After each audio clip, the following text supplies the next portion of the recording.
Terus gua cek lagi nih, siapa ini pemilik Bajo Resort Asia ini? Ternyata pemiliknya adalah Reza Ahmed Nur Cahya. Siapa dia? Yang adalah?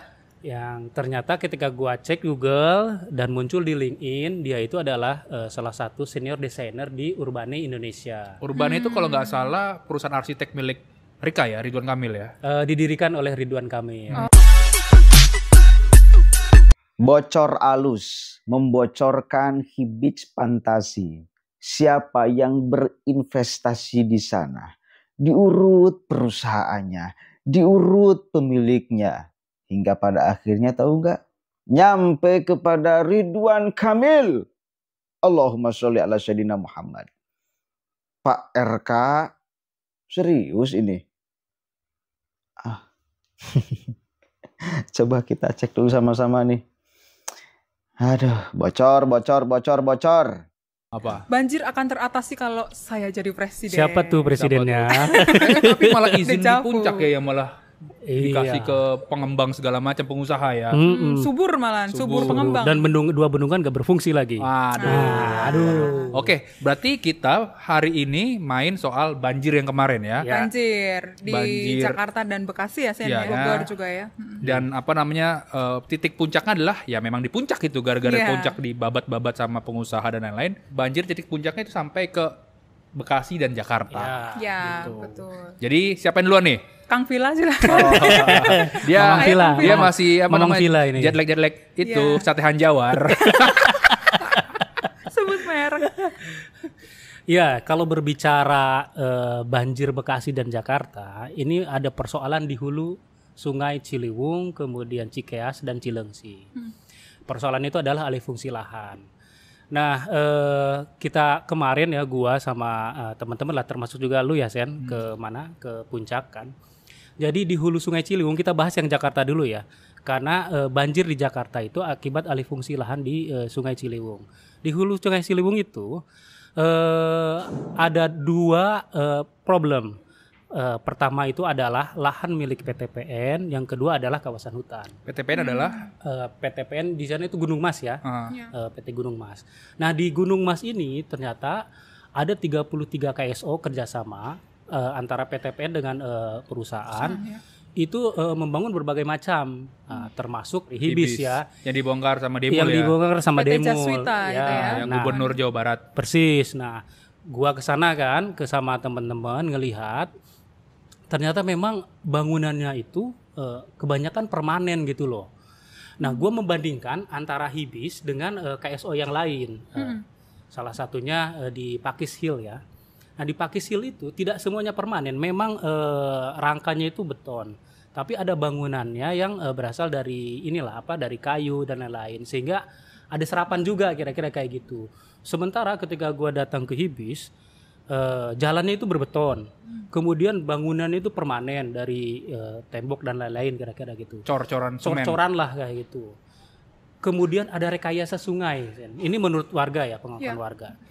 Jadi sebelum dibangun itu oleh Jaswita ya, Hibis itu, sungainya itu berkelok-kelok gitu loh.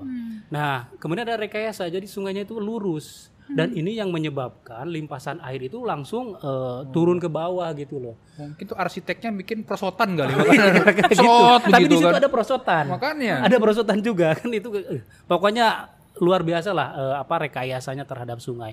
Bahkan kami menemukan ada pohon satu di tengah-tengah sungai itu yang habis ditebang.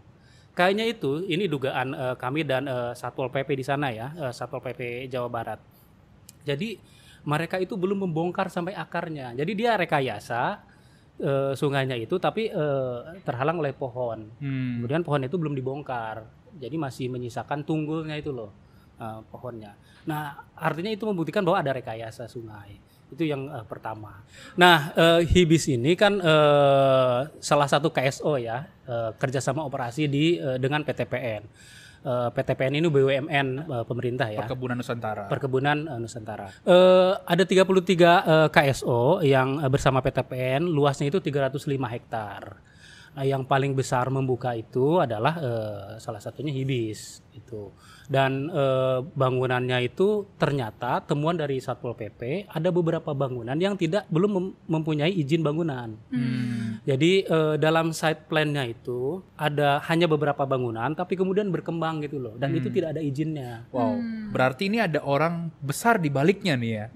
Oke. Tapi nanti dulu. Lanjutin Wan.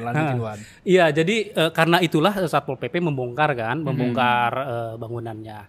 Yang menarik adalah temuan kita selama ke lapangan itu adalah kami nanya-nanya kan, yang membongkarnya ini siapa kan? Memang ada pemerintah, ada Satpol PP, ada juga ternyata yang investornya. Jadi biang lala, kemudian wahana permain itu dibongkar oleh investornya sendiri. Nah, kami tanya, ini barangnya ini mau dibawa kemana? Karena ada beton, kemudian ada gondolanya yang mahal. Karena info dari pekerjanya, gondolanya itu sampai impor dari Cina, Sen. Bayangin itu, impor dari Cina, kemudian kalau betonnya dibangun di situ ya. Bahkan ada besi yang besar itu loh, yang ditancapkan kemana untuk biang lala ke tanah itu lumayan luas juga di sini, dan itu ya. Dan kalau dijual bekas harganya itu lumayan, dan memang sudah banyak itu yang mengincar ya besi-besi di sana. Nah, yang gua tanya selain besinya itu adalah wahana-wahana itu dibawa ke Semarang. Nah, gua tanya ke siapa, ke pekerjanya, itu dibawa ke New Celosia katanya. New Celosia, Taman Bunga New Celosia itu ada di Semarang lah ya. Semarang lah, kira-kira kayak gitu. Nah, informasi dari beberapa narasumber ternyata dia ini juga salah satu yang berkontribusi lah, investasi lah di berkontribusi. Gua belum menemukan data ya bahwa secara akta usaha ya dia sebagai investor, tapi menurut narasumber termasuk juga orang di Pemprov, dia berkontribusi untuk membangun Hibis. Kira-kira kayak gitu. Ya. Itu kan kalau tidak salah diresmikan Desember 2024 ya Wan ya, theme park itu ya. Ternyata di Juli 2024 itu Pemkab sudah mengeluarkan surat peringatan sampai 3 kali surat peringatan ke PT Jaswitanya. Jadi gue wawancara dengan Bupati baru nih di Bupati baru Kabupaten Bogor, Rudi Susmanto, yang juga adalah ajudannya, mantan ajudannya Prabowo. JPR gitu. Juga dong di sana ya. Iya, dijaga nih sama mantan ajudan. Nah, ternyata setelah diselidiki, tempat yang bermasalah itu sudah dikeluarkan tuh surat peringatan sampai 3 kali oleh Pemkab. Tapi kemudian Pemprov itu bilang ke Pemkab waktu itu ya, PJ Gubernur ya, kalau mau ditindaklanjuti ya silakan saja disuruh bongkar biang lalanya gitu. Tapi memang di hold oleh Pemkab saat itu ketika Bupati meminta klarifikasi dengan kepala-kepala dinas setempat. Kenapa? Karena saat itu sedang masanya setelah Pilpres dan menjelang Pilkada. Jadi terhambat atau terkendala oleh proses politik itu sampai akhirnya diresmikan di Desember 2024 dan tidak ada kelanjutan sampai berdiri sekarang itu. Siapa di balik Hibis ini? Karena kan lu nggak mungkin orang biasa tiba-tiba bisa investasi sebanyak itu, dapat izin seluas itu, Wan. Seluas itu, dan berbagai masalah timbul kan, ada persoalan lah kira-kira, ada pelanggaran kira-kira. Nah, setelah gua cek di akta usaha, pengembang Hibis itu PT Jaswita Lestari Jaya. PT Jaswita Lestari Jaya ini memang anak usaha BUMD Pemprov Jabar. Ya, sahamnya salah satunya adalah Pemprov Jabar. Dan pemilik lainnya adalah Bajo Tibra Juara. Nah, gua cek lagi dong akta usaha Bajo Tibra Juara ini siapa? Pemiliknya adalah Bajro Resort Asia. Ada PT lagi nih. Terus gua cek lagi nih, siapa ini pemilik Bajo Resort Asia ini? Ternyata pemiliknya adalah Reja Ahmed Nur Cahya. Siapa dia? Yang ternyata ketika gua cek Google dan muncul di LinkedIn, dia itu adalah salah satu senior desainer di Urbane Indonesia. Urbane itu kalau nggak salah perusahaan arsitek milik Rika ya, Ridwan Kamil ya? Didirikan oleh Ridwan Kamil. Artinya kan ini potensi konflik of interest-nya lumayan ya. Karena perizinan itu segala macam diurus saat Ridwan Kamil masih menjabat sebagai gubernur ya. Ya, terlepas dari apakah ada Ridwan Kamil investasi di sana atau tidak, kan kita belum menemukan ke sana ya. Buktinya belum ada ke sana. Belum ada ke sana, tapi ada orang yang terhubung dengan RK di situ. Oke. Sok tah, gimana tanggapan orang Jawa Barat? Gimana tanggapan orang Jawa Barat? Alurnya, perusahaannya, namanya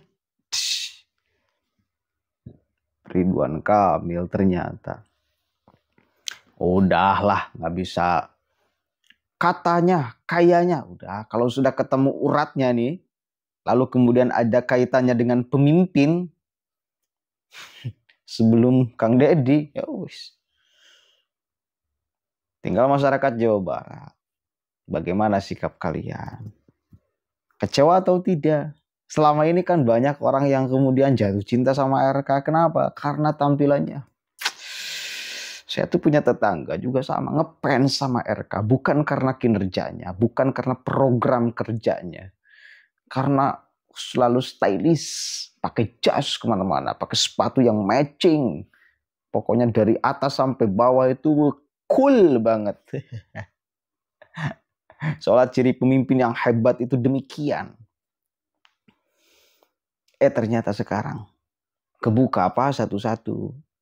Nih Hibis dibongkar, bukan sama KDM, dibongkar sama Tempo alurnya. Ternyata ada. Kemudian Bank BJB kemarin juga menggerebek KPK itu ke rumah Ridwan Kamil. Bubuk Pak, bubuk. Ada yang masih mau bela Pak Ridwan Kamil. Masih ada suka yang bela-bela tuh. Enggak, kita katakan kalau jahat ya katakan jahat. Kalau baik ya kita katakan baik. Belum terbukti jahat. Ya kalau sudah seperti ini bagi saya indikasinya 99,9,9,9,9%. Wes.